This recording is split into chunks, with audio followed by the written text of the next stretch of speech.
Man is thus far the only creature in this galaxy who's been able to come up with a device that will run on imaginary fuel. That's right. Stand back, all you mutants and also-rans, and let some real beings through. A fellow once mused, there are two circumstances in which pride would not be totally out of order.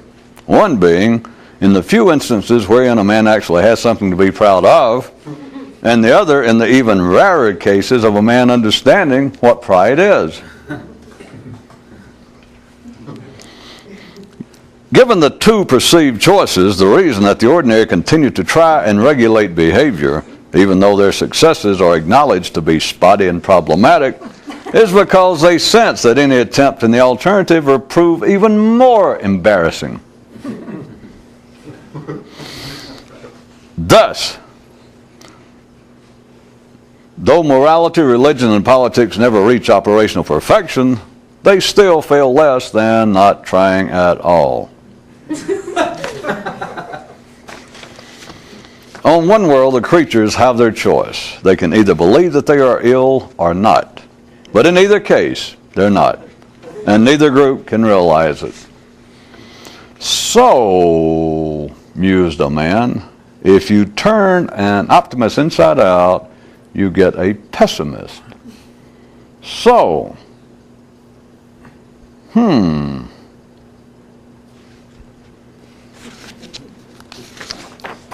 At this year's annual European Pop Song Festival, one man submitted a tune entitled, "I Put Things in One End of My Body and They Come Out the Other End." And his mind quickly pointed out, "Don't look at me, I had no part in it."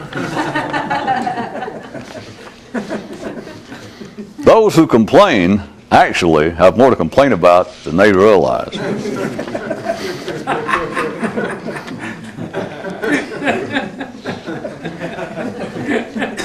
I think we should just stop for the evening.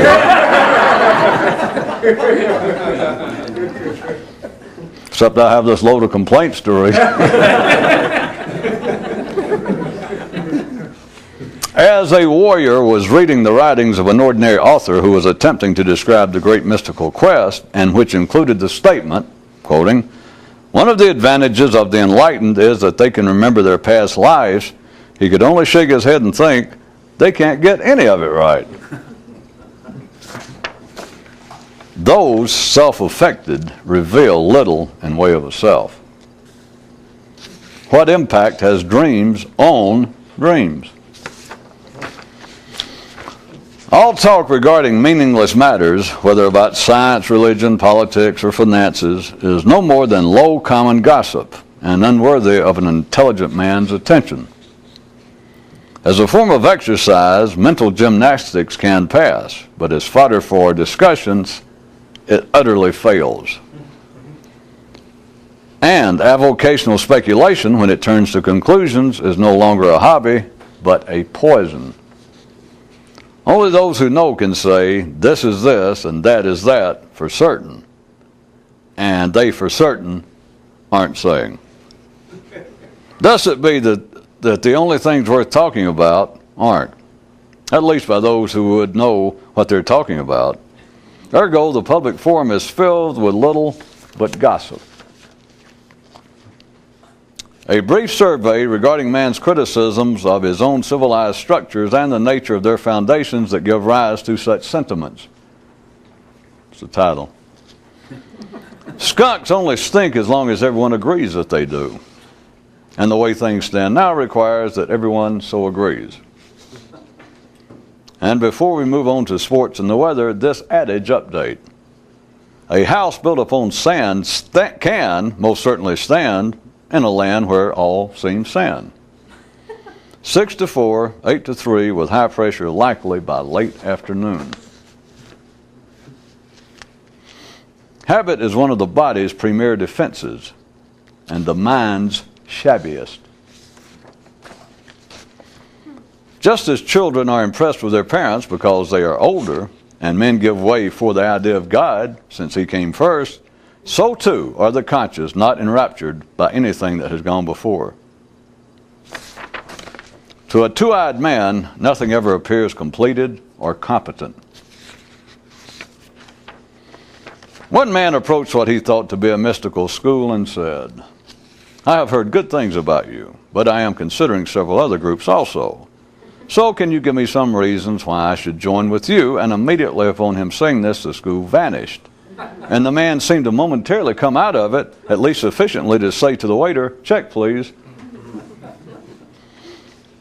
And what might be of more general interest to the many, many fruit lovers who find the search for kumquats so challenging and downright frustrating, a useful tip: those who actually have kumquats never advertise that they do. Hey, it narrows down the possibilities.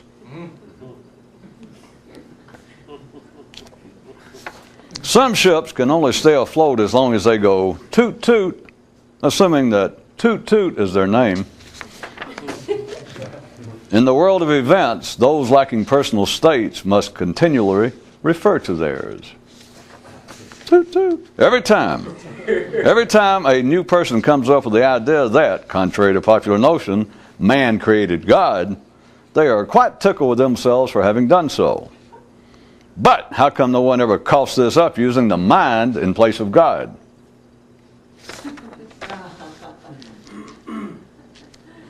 The man agreed to have the operation, but only if the doctor would guarantee that there would afterwards be no protracted healing process, that immediately at the conclusion of the surgery he'd either be well or dead. And the doctor snortingly replied, "What do you want, an operation or enlightenment?" People of small, ordinary minds discuss the world of events, while those a bit further up front in the parade give states a shot, to not much avail, which continues to leave the field pretty wide open and untouched. One man eventually came to the firm conclusion that to his own detriment he talked too much, notwithstanding the fact that he'd lost his tongue in the war. A lad asked his dad, "What is the difference between criticism and complaining?" "A dung beetle with a high school diploma." Religion and collective mores condemn vanity but lack the understanding of why. For what is afoot is the fact that, to become conscious, one cannot participate in supporting any illusion. The difference between morality and understanding is the difference between behavior and enlightenment, which is the difference between electricity and a toaster oven, which is the difference between life and imagining that you're alive. Long ago, and now safely forgotten, men conceived of the idea of ghosts shortly after they looked in a mirror for the first time. Someone asked a mystic, if no one is as conscious as they can be all of the time, then when a more conscious man is not more conscious, in what condition is he? And the transparent one replied, I'd rather not answer that. After many years of hanging around the station, one day one man got worried and thought, what if I've spent so much time just talking about travel that all of the trains have already gone? And over the PA, a voice boomed out, the train you want is never already gone. No, indeed. Rather, it is always here, because it, dear sir, is you. And this so startled a man that he dropped his Milky Way on the floor. Yeah, and you might also note that most of the people who never actually go anywhere prefer to believe that all the trains have gone and left them, and that the whole matter is now totally beyond their control. Why do you think it is that men historically picture Shangri-La as always being on a mountaintop some distance from where they are? Perhaps even an imaginary sight, but still several mountains away from where they now stand. Even those of ordinary intelligence are prepared to do battle with Captain Fate as long as they feel secure that they'll lose. The problem with being in a small band, like 3 or 4 pieces, is that everything you play tends to sound the same. And it's even worse when you're doing solo.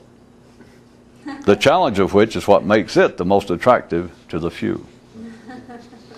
One mystical order used as their wake-up call every morning the cry of originality.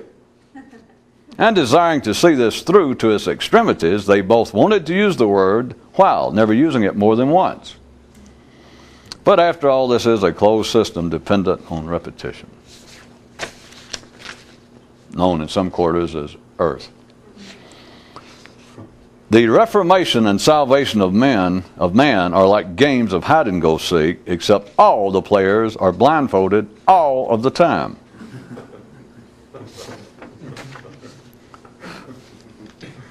Whenever one quite promising little kid would head out the door, his mama would remind him, if you cross the street and only look both ways, you're going to get run down. In one knightly order, it was believed that complaining causes armor to rust.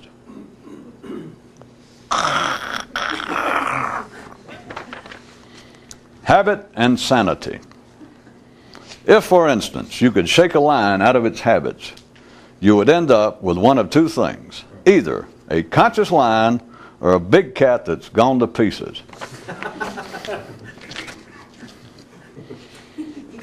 Would-be mystics want to believe, for instance, that a mountain is not a mountain but a metaphor for something else, something mysterious and unreachable, while those with their boots already on simply want to get there.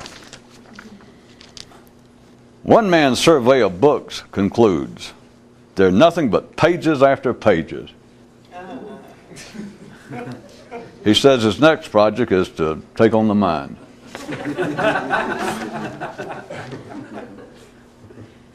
All religions have a tale of their founder having spent some time lost in the wilderness, as though it were some hardship he had to endure.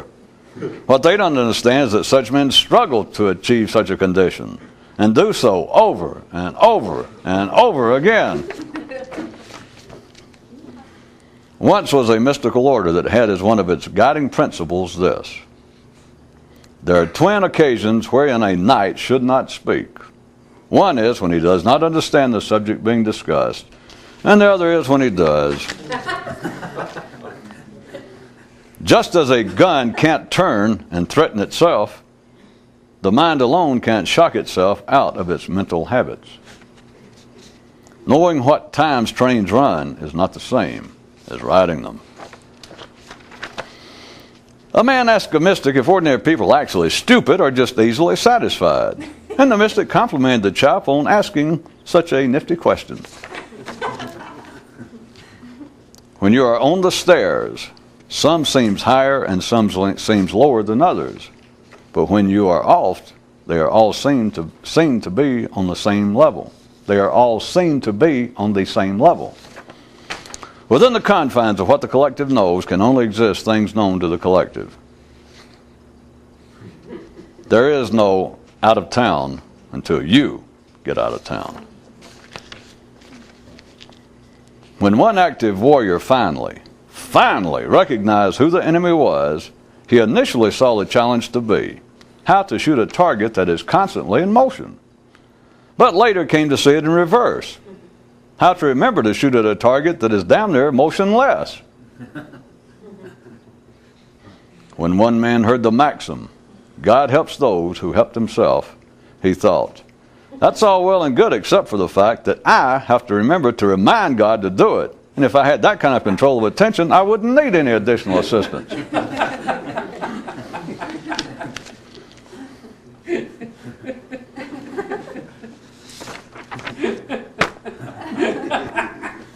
By the by, as regards the matter of discovering the secret as though it is hiding from man, let it be noted that the secret is far too large to be hiding anywhere. If anything, it is man hiding from it. Oh, no, yeah. Once you finally hear the universal song, you then realize that every other one you ever heard was played in the same key. Is it any wonder that men feel so drowsy?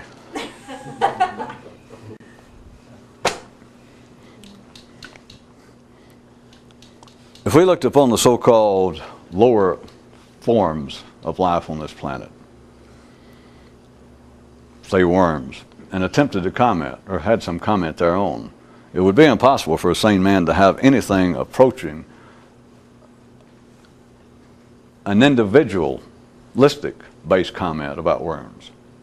Because the further out, I'm just using the ordinary terms of the lower and higher forms of life on this beloved planet, that the lower forms, the lower are the forms, let's say worms, they become or are fungible. That one worm is another worm, one bee is another bee. They have no personality, there is no sign of anything resembling individuality.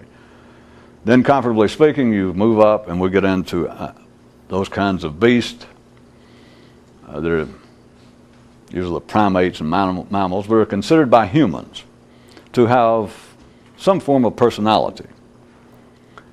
If humans see it, then I would also point out to you that you then have the emotional life of the creature. To use ordinary terms, a worm has no emotional life from a human view. A bee, a flea, a roach does not. But you get into animals such as dogs, chimpanzees, wolves, lions. Not only from a human view do they appear to show some signs of individuality, but they treat one another in that manner. Well, they do. Everyone knows that a more submissive, wired wolf knows to give the so-called alpha male of the pack, by your leave, as you make room. They know not in a chimpanzee in a pack that's further down the pecking order. He knows not to give any grief to the head champ. He knows that the head champ is not going to take much shit off anybody. He has a short fuse. He does not like to be fooled with. That's his personality. That's part of being president. I mean, head of the pack.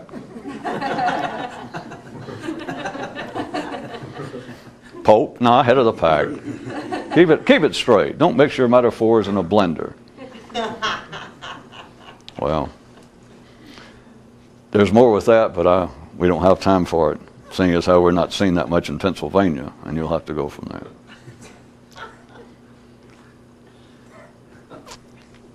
No, I don't even think I'll hint. You either get it or you don't. And you didn't miss anything much.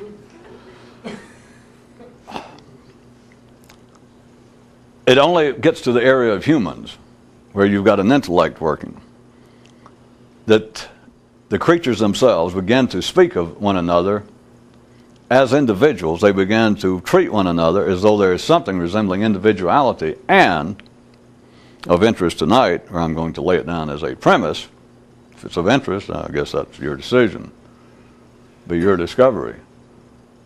But it's only then that a creature, one of the members, one of the species, will begin to speak for the creatures.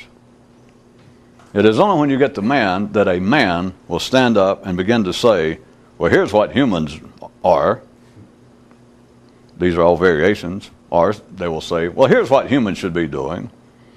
And of course, the most fail-safe position, well, here's what God wants man to do. You're so accustomed to hearing it that it's not a matter of whether you accept it, whether you reject it, whether you laugh at it, whether you analyze it. It is just part of the human, not just vocabulary, but it's part of the human experience. But any man who stands up, no matter who it is, any man who stands up and speaks for humanity, or tells you what God wants, it's the same thing. He reveals one thing, and one thing only. He reveals the local positioning of his intellect. He might as well be mooing, bleeding like anyone else, because no one can speak for life. Put it to you another way. Let's assume that everyone was born, metaphorically, in Athens. No matter how intelligent you are, no matter how sophisticated, let's say you grow up in Athens, you never leave Athens, but you travel the breadth and width of Athens, you experience all that Athens, at that time, let's say, was considered the center of the cultured universe. But no matter what you do, if that's the extent, you're in the same position. Your understanding is limited to Athens, which may have been quite satisfying as far as you knew.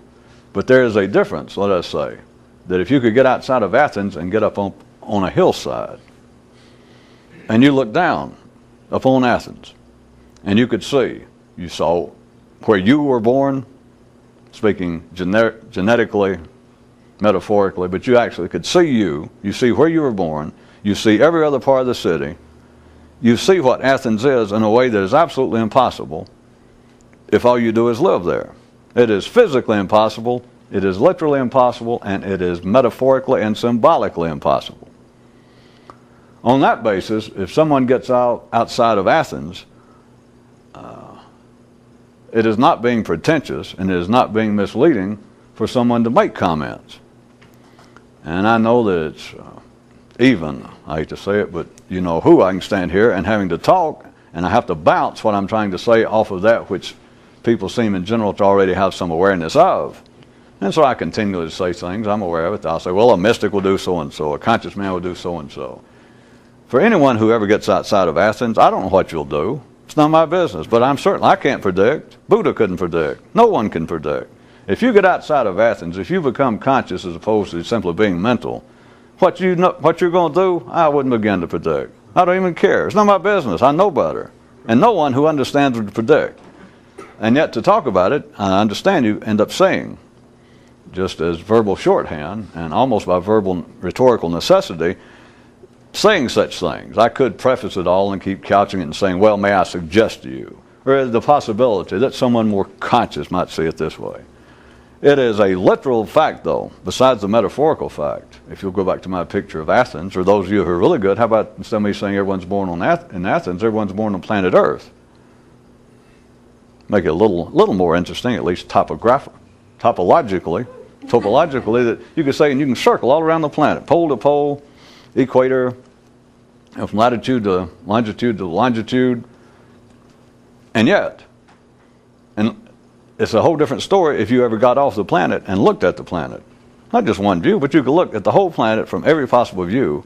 Then you understand that you would have a complete different understanding. And I say complete, I'm about to get on that. That doesn't begin to cover it.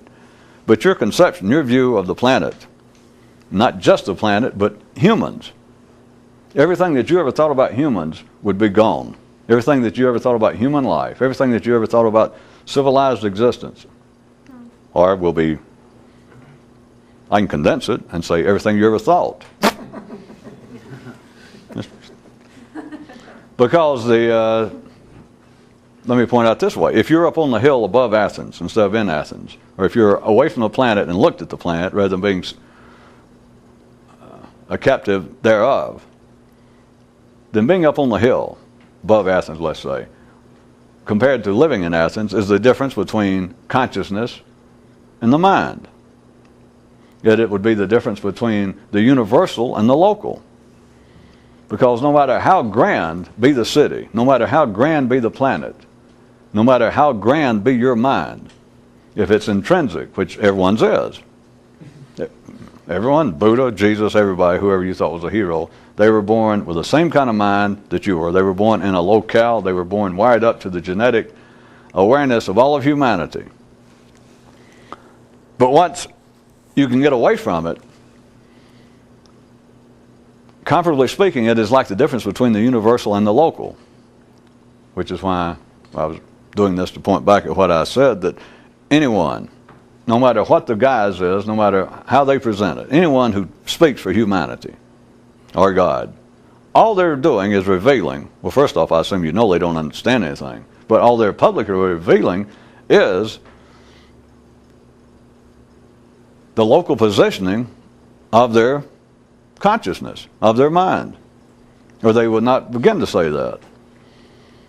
Every statement that is made to say that man should be doing so and so is simply a sound from one local neighborhood. Now, the reason that the lower so-called forms of life on this planet, that I say they're fungible, that they're interchangeable, you do not know one worm from another. You do not know one ant from another. And they don't show any signs of knowing one ant from another.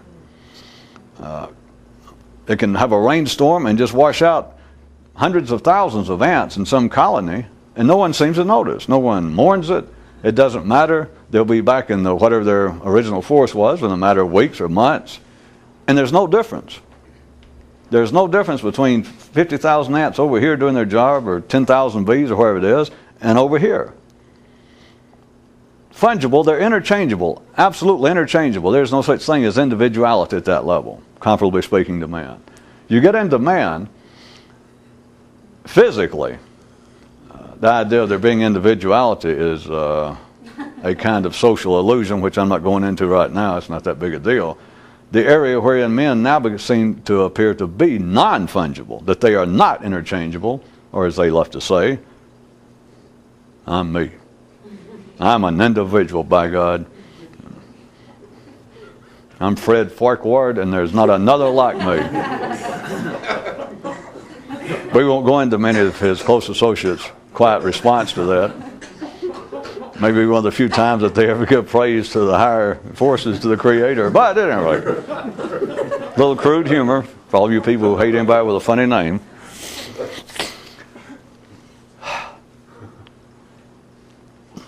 The point I was trying to get to take Athens again as a metaphor for civilization. And now we're not speaking physically. We're speaking now mentally about man. That in this case, it does appear that there is some valid basis for looking at people being individuals. Because to look at Athens as being the total civilized picture of collective man, then Athens is made up not of fungible, interchangeable people, but of something amounting to individuals. On this basis, let's take an anthill and look at that as being Athens. Any ant that you picked up, if we could measure it, any ant in there understands the total working of the anthill. They have no mind, of course, it's just all physical reaction. But one ant contains in him the total understanding of ant life. It is all wired up in one ant. In any ant, you understand? In humans, now you got to look at this from an absolutely mental view. That we're talking about the mind. At that level, men are not interchangeable because any one man does not understand all of mortal life. That is, it's a part and parcel of man being incomplete, being a work in progress. Worms are not changing, ants are not developing, so there is no open-endedness to it. They are not a piece of work in progress. Ants are finished.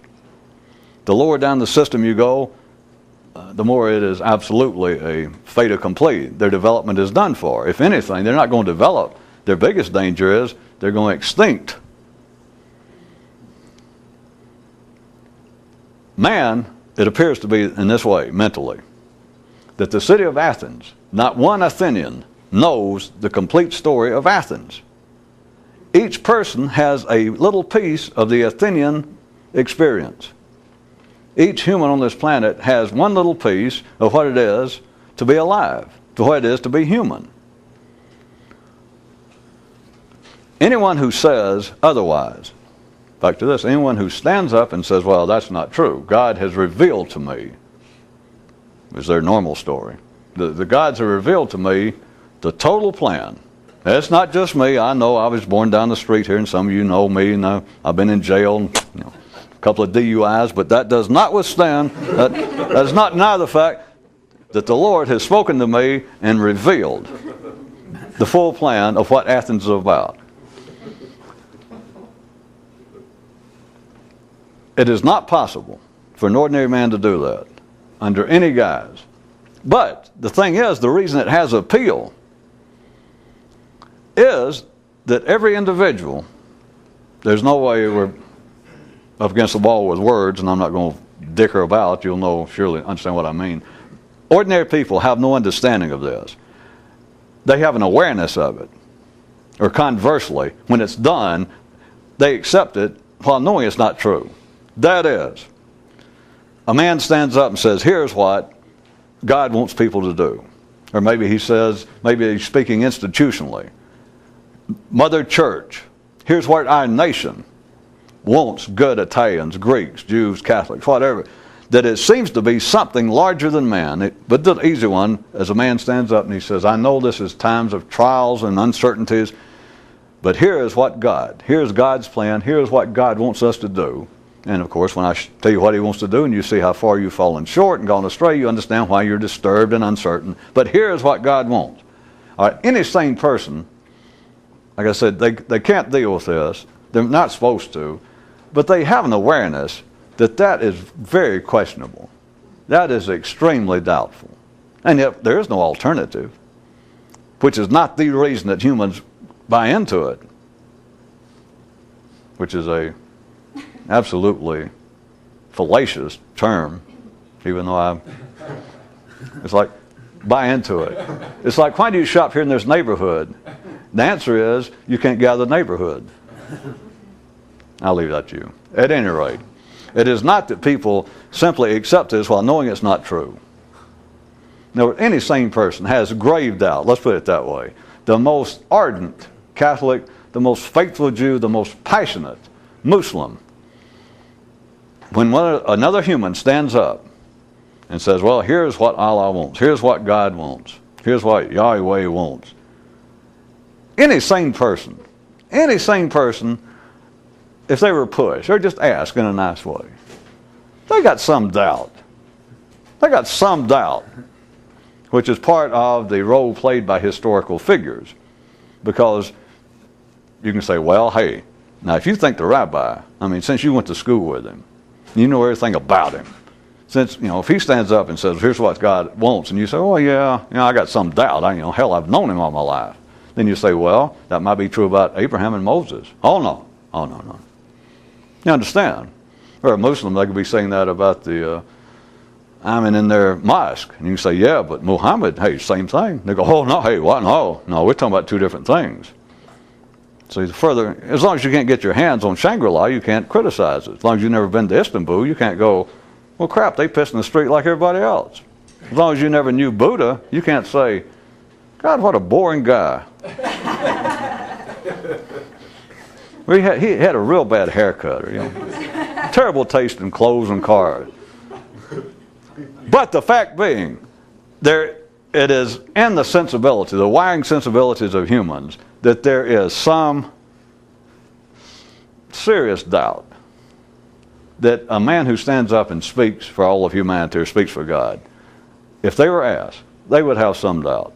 Except for this. What I was trying to get to, they don't do it because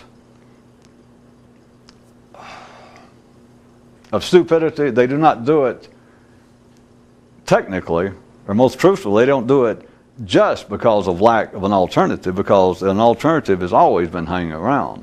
But it's on this basis, that if you go ahead and accept that, if you can mentally live with that a church, an institution, or just some individual, a guru, some teacher, somebody stands up and says, here is what you should be doing. Here is exactly. And if you can accept it, what it does is at least give a somewhat calming influence. It is somewhat soothing to the known fact that no one is complete. In other words, even though men do not discuss it and look at it in this particular way, they normally just say we're flawed, or I'm not perfect. But all they're saying is, from a more useful view, as I've tried to get you to consider, all that they're saying, anytime a person, an ordinary person, says they're dissatisfied or they have any complaint with themselves, they'll make any admission of guilt and shortcoming, all they're saying is, I'm not finished. Of course, they take it locally, they take it personally, but what they're saying is, man is not a complete work, which is why you can't get other animals to feel guilty. That, and I know they can't talk, but you cannot, I know most of you usually get a laugh, but you cannot take a worm. Be as sincere and gentle with a worm, but be firm, and look at a worm dead in the eye and go, bad worm, bad boy, I saw what you did. Folks, there's some ridiculous hobbies in life, but you are on an absolute world-class fool's errand. Of course, I strictly disadvise you trying that with any of the large cats. or any of the larger bears of North America. I wouldn't do it with either one. Not only would it not work, but some of them, even without knowing the word umbrage, can take a bit thereof, if not part of your leg. Anyway, humans, they describe it normally as that they're not perfect. It's normally always forms of self-condemnation. But all they're saying is that humanity is not finished. Because if we were finished, there would be no way out. If we could be finished and be conscious and verbal as we are, if you think about it a second, there would be no room. If it had been cut off and we were as finished a product as a lion, as a dog, if we were that finished, there would be no room. If we could still talk and be conscious, there would be no room for guilt. There'd be no room for condemnation. There'd be no room for criticism. It wouldn't come up. It'd be suddenly, like it is now, some of my drawings, you recall, the nervous system, where he's saying that when you, further up you go, and using the brain both literally and metaphorically, that it has not stopped, that men continue to expand here, not physically, not anywhere else, but they continue to expand in the neural region, and that's when it's like having your head open. And it's always raining. Somebody's always spitting in it. There's too many loud noises. There's always ways that a man's mind thinks that he's got complaints to register against life. But all he is noting is, my head's not closed. As I assume most of you know now, I think of another metaphor, is kids.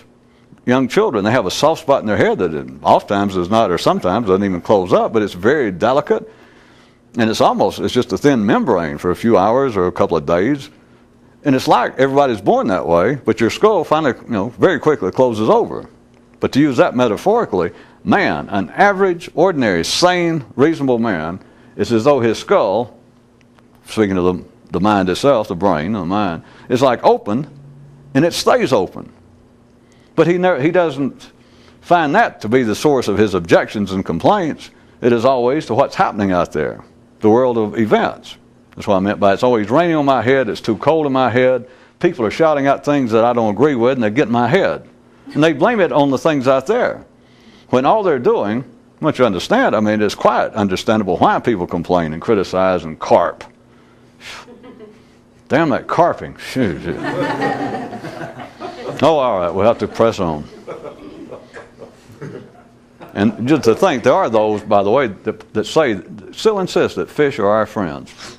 But they keep looking for the source out there of their irritation, their dissatisfaction. But a better way to put it would be, if you could see it, is that all of humanity is a piece of incomplete work. And that's the only reason, because if you could cut it off, if suddenly you could cauterize, there was no chance of humanity's mind developing any further. I don't know whether you're going to see this or not, but it's a perfect picture if you can see it. There would be no room. It'd be as though they had finally, put a ceiling on your brain. That finally, all these years, it's been like it's out in the open, just kind of hanging out, and you don't know why. And it's just open to almost anything. And if suddenly this great big hand or foot or something, or like a ceiling was suddenly put, and put some roofing on it and closed up, that now suddenly the roof of the house was down to right against the ceiling. Let's say they just collapsed. There was nowhere up here. There would be no room for any complaint. Of course, those of you who are really good, if that actually happened, there would hardly be any room to ever say anything else, even if we could still talk. If that suddenly happened to all of humanity, since I've done it, I'll go ahead and everybody would sort of look at each other and go, and like everybody would be waiting to see if anybody else is going to, say it happened to them, that suddenly, I don't have any complaints, I don't particularly feel one way or the other, mentally. And everybody looked and look. I don't know, it might take 4 or 5 hours for it to go all the way around the planet, and everybody look at everybody they know. And the other person, nobody says anything. You keep waiting for somebody else to go, did something funny happen? But nobody says anything, and so everybody's waiting for somebody else to say something. Everybody in your immediate circle there, in your house, your family, you keep looking. They keep looking at you, and nothing happens. Let's say I give it 3 or 4 minutes till it begins to get a little spooky. So then you go outside to strangers, and you go out on the street, and people walking by, and they stop immediately, and they look at you. And you look at them, and you go, they look at you. It's like everybody keeps waiting for somebody else to make some comment like, God damn, or what the hell? Or you too? Except nobody says anything. They just keep waiting, and you keep waiting. If you recall where it was, I was saying that, can you see there'd be no room for any complaint, no criticism, no doubt, but also, as I said, if such as that happened, there would hardly be any room left to say anything. You'd look and you could talk, but it's like, but you might consider this assuming I'm giving you a valid description, which I am. Now, of course, I've tried to get you to it before. Then what constitutes the basic fuel of most human conversation and observation verbally? That if you had no room to complain, and then I say that I'll give it 5 hours. Within 5 hours, this plant would go silent insofar as human conversation. Then you're left with a in-your-face reality. That if you couldn't complain, and the lights went out in the noise department, I rest your case.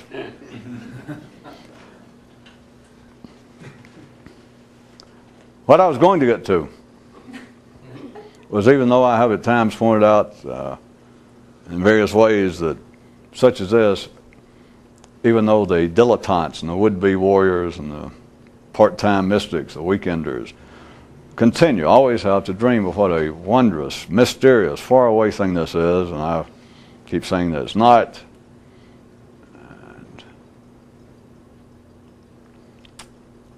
Which doesn't mean anything one way or the other. Just because I say it, you can take it for what it's worth. But let's take another tack tonight. What I was going to point out to you for a particular reason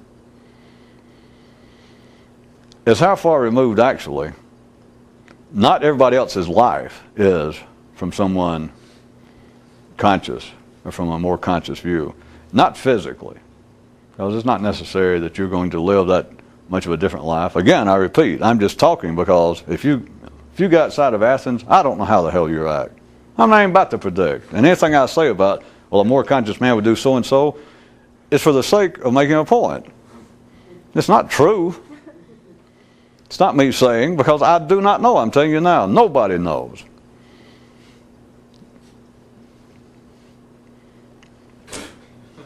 But we that is at bay. I've got to say something. I'm going to go ahead and say it, and say the mental life of man and everything, the products thereof, civilization. And we're not talking about physical existence. We're not talking about a man living out his days. We're not talking about interfering with sex or diet or rest or forget the body. Imagine again that we're talking about a complete, discretely different realm, the mind, and all of its outshoots. The difference between ordinary people's imagined involvement, or their involvement, their attraction, their interest therein, and that with a more conscious view, there's just almost no common ground. There's just almost none. The very things that are at the heart of civilization, and should be, but the very things that sane, educated, sophisticated people discuss, say they think about, they write about, they wrangle, they debate, they pursue. From a more, well, I'm just going ahead and say it. Those sorts of things are of almost no interest whatsoever.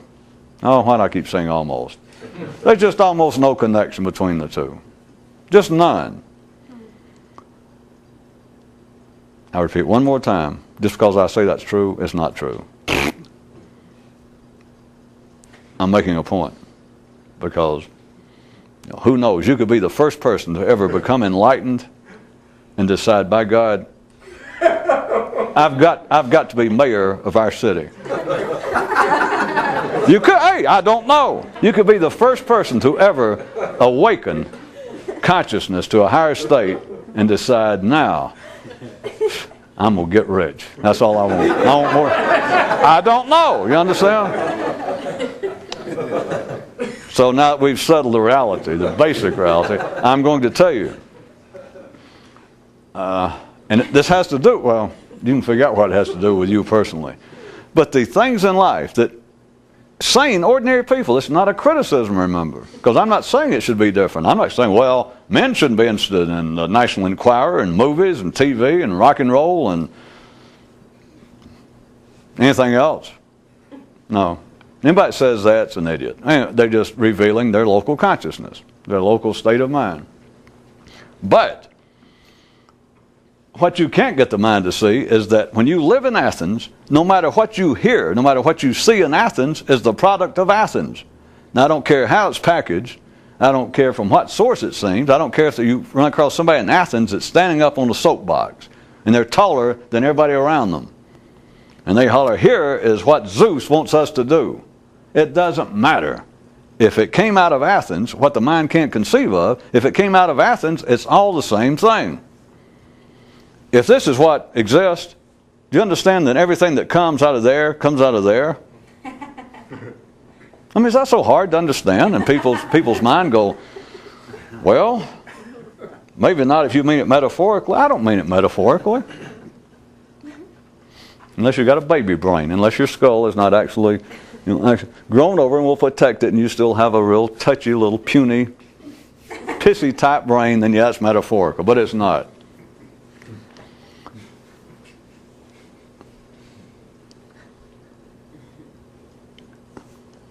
If you knew how, this is not the point to talk about historical figures, but this seems to have the ability to sometimes shoehorn some people's attention into a different size Brogan.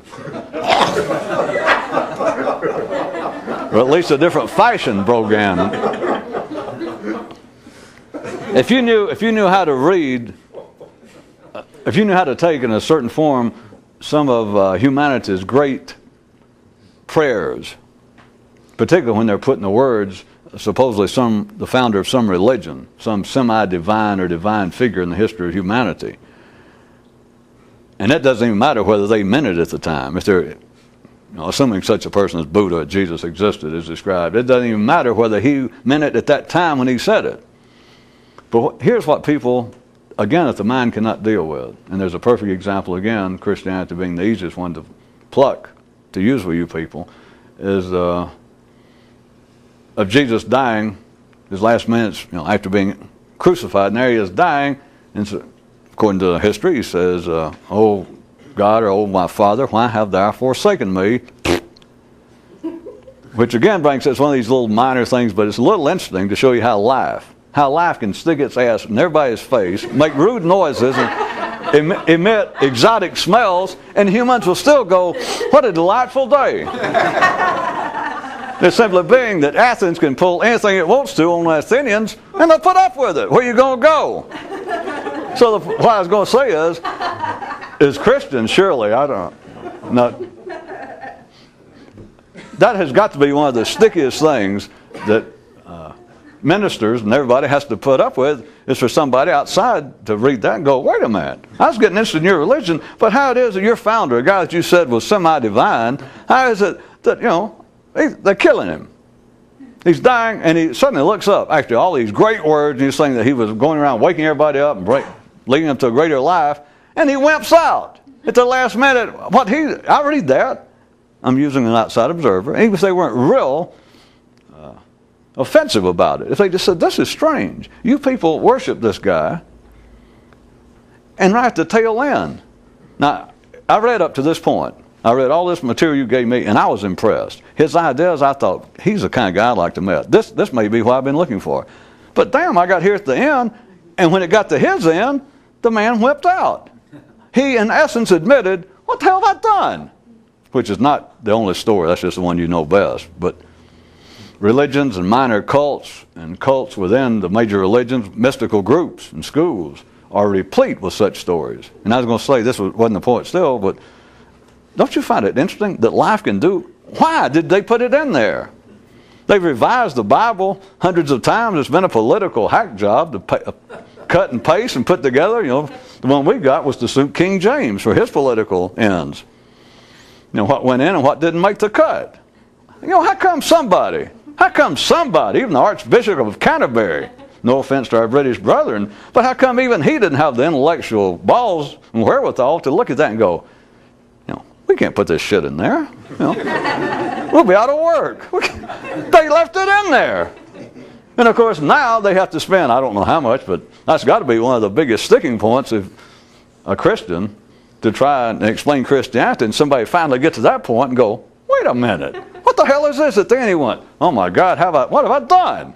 Because it sounds like he's saying, well, everything I believed in, everything I was telling them, well, stick with me and you'll have life after death, and all these platitudes and platypuses he'd been putting all these years, all these great axioms and proverbs, and at the last minute, he's there and he's dying like everybody else. Maybe it does hurt to die that way.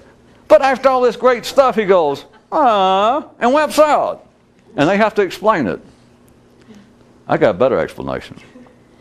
What I was going to tell you. And many of the prayers, the Lord's Prayer, there's a whole lot in Buddhism, Zoroaster, what little, it wasn't anything written down, but all the way going from that up to in the major public areas, all the way from Zoroaster all the way through up to, let's say, to Muhammad and Islam, there are prayers, there are things that were said by the so-called founder that were over and over one thing. My Father, why have thou forsaken me? It's them knowing the damn train schedules and they can't remember to get on. Or as I put to you tonight, the final news item is a man who heard the axiom that God helps those who helped himself. And he thought, that's nice. I like that, except for one thing. I have to remember to remind God to do it. And if I could do that, I don't need his help anyway. That, I suggest to you, is what a Jesus would have been saying at that time. That here it is, a little minor thing like dying and having nails driven through you, and which can, I'm sure physically, we can all imagine that doesn't feel good. But there at the end, there he is. Everybody's spitting on him, laughing at him. Take this literally or metaphorically. But even literally, I'm going to tell you what the message was. And there he is.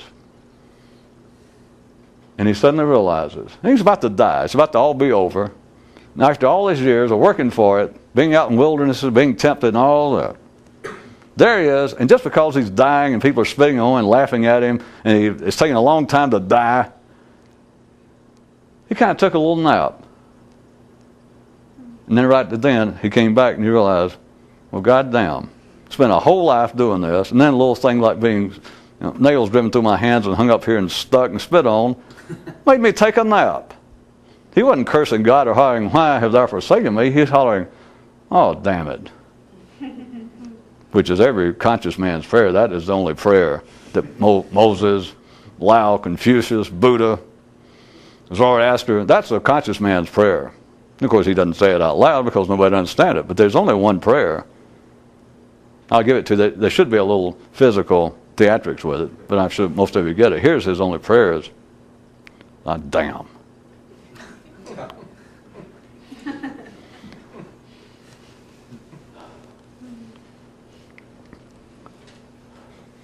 Well, someone a bit more conscious, someone who has had the experience, I'll put it to you this way. Once you know what it is, there's only one question in life. There's only one problem in life, is how can I keep doing it? And what I was going to try to get into tonight, maybe I'll pick it up next time, was how much of life is made up in ways that first seem apparent and then are not so apparent, of people apparently trying to get some new stimuli in their life to break themselves out of that kind of semi-catatonic state. And it appears that way, and yet it's not that way. But what I'm saying to you is, I'm not sure, I'm going back and do it again because I don't like the lack of reaction, the lack of passion. There is a guy up on the cross. Days of humiliation, hours of being up there, or whatever it was, down near a day. They didn't just kill him and get it over with. He's bleeding to death. So let's all assume that, boy, that doesn't feel good. But then someone apparently of his ilk, supposedly a man who had been conscious, and don't worry about it. Somebody asked a mystic tonight, well, if even a conscious person can't be as conscious all the time as they can be, there he is, this horrible death. And let's just say internally he starts back and he looks down. I hate to put words in his head, but imagine you. As brilliant, as intellectually dynamic and impressive as most of you are, I'm sure, at least to yourself. Imagine how insightful. But imagine here it is, laying up there, bleeding to death. Nobody particularly gives a damn. They're spitting on you and laughing, having picnics, and there you are. Now, I don't really put words, but you do it yourself. There you are, and you have struggled for those. Now, he only did it supposedly 30 years or so. But let's assume that he did. He discovered, he knew what it was. He knew the secret. He had been conscious. But there he is. And right at the tail end, just a little minor thing like bleeding to death and being stuck and spit on, and the people down there laughing and having picnics. I'll leave it to you. Imagine it's you, as wonderful as you are, as conscious and damn near as enlightened as you've been at times. But there you are, under those conditions. Can you just imagine that you kind of slip, in your conscious, in your internal state, and sort of look down and maybe internally, maybe have some criticism. don't know. You understand? Maybe your mind registers, a kind of a minor complaint, right? I mean, under the conditions. Now, I'm better satisfied than you should be. I think you got it.